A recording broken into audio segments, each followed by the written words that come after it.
You see, when you put your trust in man, you are destined to be disappointed.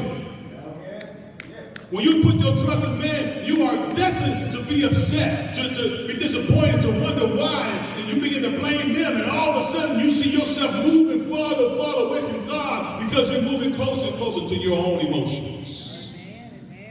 God requires us to trust him when we don't have the answers because we know that he is the answer. God requires us to lean on him when we feel like we ain't got no strength because God becomes our strength. That is what God requires. So when we begin to move like Abraham, we have to understand that God calls us God calls is a disturbance with divine direction. God calls us is a disturbance with divine direction.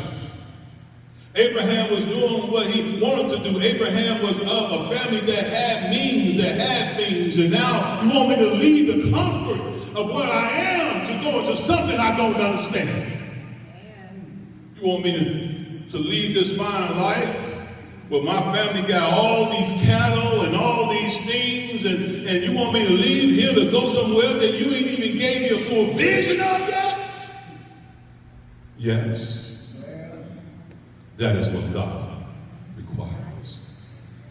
He requires us to trust him so much that we can deny our own knowledge to walk in his glory. Amen. He requires us to move in a way that we totally surrender everything we are to him. Baby, you're going to have to give up some stuff.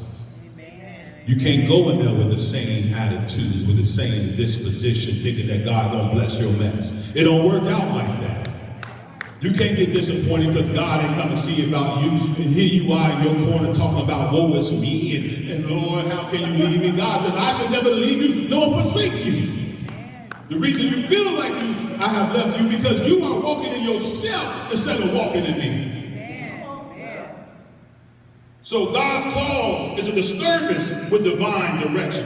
God tells Abraham to leave everything familiar. Your people, your places, your comfort. And because he required us to say, listen, it's not about us. Sometimes we get in a place of comfort, and that's the most dangerous place to be. The hardest person to tell to walk in faith is those who think they have everything.